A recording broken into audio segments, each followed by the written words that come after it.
kembali lagi dengan aku Diorantasiaan dari Sistem Informasi B, Universitas Katolik Santo Thomas Medan. Nah, kali ini kita ketemu lagi di materi yang berbeda. Kali ini materi yang akan aku jelaskan adalah tentang operator di Python. Nah, kali ini aku akan memaparkan tentang alasan mengapa kita harus mempelajari materi operator di Python. Nah, untuk yang pertama, itu untuk mempelajari perhitungan matematika. Dan yang kedua, untuk mengontrol alur program. Yang ketiga, untuk memanipulasi data. Dan yang keempat, untuk meningkatkan efisiensi kode. Nah, itu dia tujuan dari materi kali ini. Mari teman-teman dan mari semuanya saksikan video ini dengan baik-baik ya. Operator dalam Python. Dalam Python, operator adalah simbol khusus yang digunakan untuk melakukan operasi pada variabel atau nilai. Operator digunakan untuk berbagai operasi seperti penjumlahan, pengurangan, perbandingan, logika, dan masih banyak lagi. Python membagi operator ke dalam kelompok berikut. Yang pertama, ada yang namanya operator aritmatika. Yang kedua, operator penugasan. Yang ketiga, operator perbandingan. Yang keempat, operator logika. Yang kelima, operator identitas. Yang keenam, operator keanggotaan. Yang ketujuh, operator bitwise. Nah, kita akan masuk ke dalam contoh operator aritmatika. Nah, digunakan untuk melakukan operasi matematika dasar. Nah, di operator aritmatika ini, kita akan dikenalkan dari beberapa tanda yang sudah biasa kita temukan dalam perhitungan matematika dasar kita sehari-hari. Nah, contohnya ada yang namanya tanda plus, itu dia bisa disebut ke dalam penjumlahan. Dan kedua tanda minus, dia itu untuk tanda pengurangan.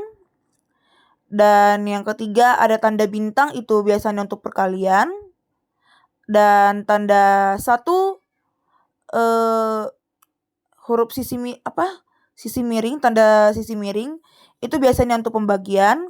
Dan kalau misalnya ada tanda dua miringnya itu dia untuk pembagian dengan hasil pembulatan ke bawah atau bisa disebut dengan floor division. Nah, yang kedua itu ada tanda sama dengan, itu dia diberikan tanda centang, salah, itu namanya modulus atau sisa bagi. Dan yang kedua ada dua tanda bintang, itu biasanya untuk eksponensiasi atau pangkat. Nah, kemudian kita akan masuk ke dalam contoh yang kedua, itu namanya operator perbandingan. Biasanya digunakan untuk membandingkan dua nilai.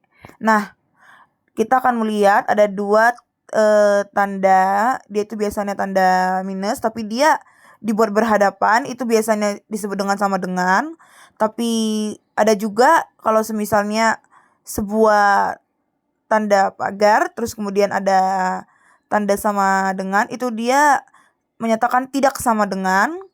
Terus itu biasa ada tanda untuk yang lebih besar, dia itu modelannya dengan huruf B, tapi dia itu ya lebih berbentuk runcing. Dan kemudian ada yang tandanya seperti huruf C, itu dia menyatakan yang lebih kecil.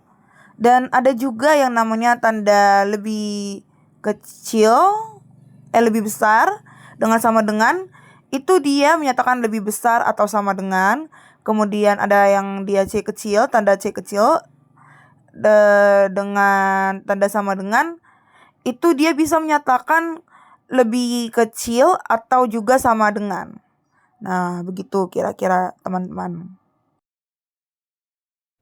Kemudian kita masuk ke dalam contoh yang ketiga, itu dinamakan dengan operator logika. Biasa digunakan untuk operasi logika Boolean. Nah, yang pertama itu, dia itu ada kata N, kata kunci N, itu dia akan menghasilkan true jika kedua kondisi bernilai true.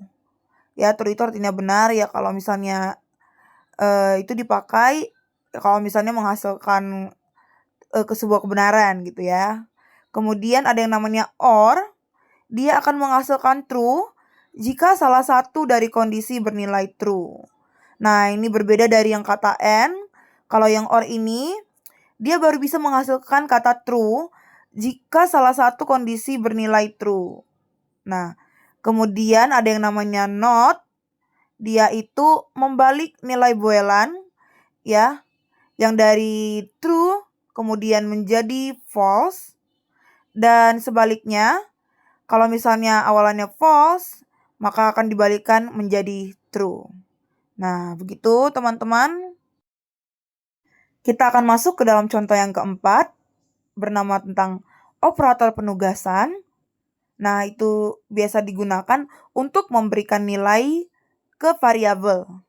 Nah, langsung saja kita lihat tanda-tandanya. Yang pertama dia ada tanda sama dengan, itu biasanya untuk penugasan dasar. Kemudian kalau ada tanda plus sama dengan, dia itu penambahan dan penugasan. Dan ada contohnya, misalnya itu X ditambah sama dengan 2, berarti X sama dengan X tambah 2. Nah, kira-kira seperti itu. Kemudian ada tanda minus dengan tanda sama dengan, dia ada pengurangan dan penugasan. Itu artinya. Kemudian ada tanda kali atau tanda bintang dengan sama dengan, dia itu untuk perkalian dan penugasan. Dan juga ada yang namanya tanda miring dengan tanda sama dengan, itu dia untuk pembagian dan penugasan. Kemudian ada tanda miring, itu biasanya bisa disebutkan atau kalau dalam bahasa Indonesia, dengan tanda sama dengan, itu dia untuk pembagian dengan pembulatan dan penugasan. Dan kemudian ada tanda persen dengan sama dengan, itu dia untuk modulus dan penugasan. Dan yang terakhir ada tanda dari gabungan 2 bintang ditambah 2 bintang dengan tanda sama dengan, itu dia untuk eksponensiasi dan penugasan. Sekian. Nah, kita akan masuk ke dalam contoh yang kelima dengan operator bitwise. Dia itu pengertiannya bekerja pada bit dan digunakan untuk operasi binar. Nah, ada tanda yang pertama dia kata untuk and, yang kedua ada or, kemudian dia ada tanda pangkat dia untuk XOR, kemudian dia tanda gelombang dengan kata not, dan juga ada 2 huruf yang biasanya menyatakan lebih kecil, dia itu untuk shift kiri, dan yang 2 untuk menyatakan lebih besar, dia itu biasanya untuk shift kanan. Nah, contoh yang keenam ada yang namanya operator keanggotaan. Dia biasanya digunakan untuk memeriksa apakah suatu nilai terdapat dalam objek seperti list, tuple, atau string. Nah, kita akan masuk ke dalam contohnya. Ada kata in, dia itu untuk mengembalikan true jika nilai ada di dalam objek. Dan yang kedua ada not in, dia mengembalikan true jika nilai tidak ada dalam objek. Nah, ini dia contoh yang terakhir yang bernama tentang operator identitas, biasa digunakan untuk memeriksa apakah 2 variabel mengacu pada objek yang sama. Nah, ada kata kunci is, dia untuk mengembalikan true jika kedua variabel mengacu pada objek yang sama. Kemudian ada yang namanya is not, dia untuk mengembalikan true ya jika kedua variabel tidak mengacu pada objek yang sama. Terima kasih karena sudah berkenan menyaksikan video saya. Semoga video kali ini bermanfaat bagi kita semua. Goodbye. Terima kasih ya.